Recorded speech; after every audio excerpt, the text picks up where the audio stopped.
Hello everyone, আজকে আমি বানাবো সবার পছন্দের একটা জিনিস, চিকেন ভেজ মোমো। চলুন তাহলে শুরু করি। কি ভেজিটেবল নিলাম প্রথমে আমি দেখিয়ে দিই।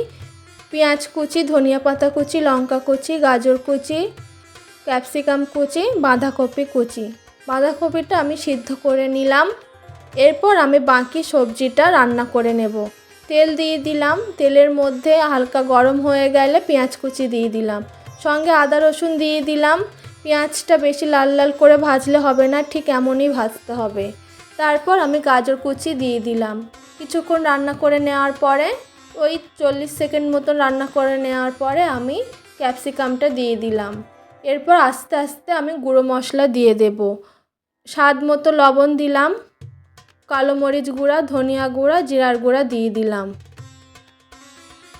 দিয়ে আমার কিছুক্ষণ রান্না করে নিতে হবে।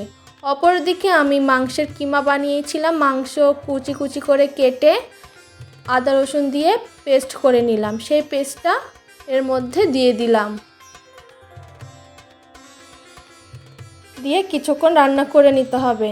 তারপর আমি বাঁধাকপি সিদ্ধটা দিয়ে দিলাম। বাঁধাকপিটা অবশ্যই সিদ্ধ করে নিতে হবে, না হলে একটা গন্ধ বার হবে।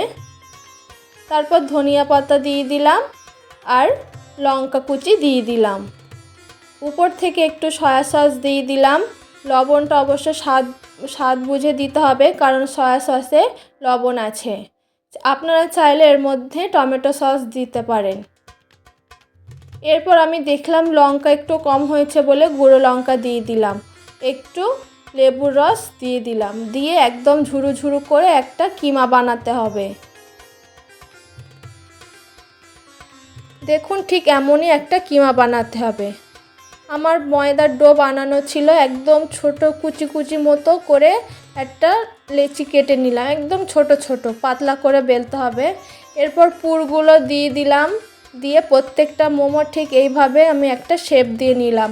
আপনারা যেমন চাইবেন তেমন শেপের বানাতে পারেন, আমি এই শেপের বানিয়েছি।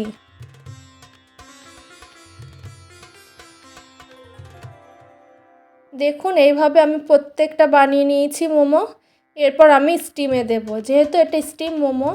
একটা স্টিমের পাত্র নিয়ে নিলাম, এর মধ্যে একটু তেল ব্রাশ করে দিয়ে দিলাম। আর ওভেনে আমি একটা হাঁড়িতে জল ফোটাতে দিয়েছিলাম। জলটা ফুটে উঠলে তার মধ্যে এই মোমো স্টিমের পাত্রটা দিয়ে দিলাম। তারপর আস্তে আস্তে প্রত্যেকটা মোমো দিয়ে ঢাকা দিয়ে দিলাম। ভালো করে ঢাকা দিতে হবে যেন বাষ্পটা না বার হয়। দেখুন আমার প্রত্যেকটা মোমো কত সুন্দর হয়েছে।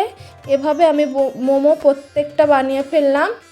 সঙ্গে আমি একটু চাটনি রেখেছিলাম। চাটনিটা আমি কিভাবে বানিয়েছি আমার ভিডিওতে দেওয়া আছে, অবশ্যই দেখে নিতে পারেন। এইভাবে বাড়িতে বানিয়ে ফেলুন চিকেন ভেজ মোমো। ভালো লাগলে অবশ্যই বন্ধুদের শেয়ার করবেন, পাশে থাকবেন। বাই।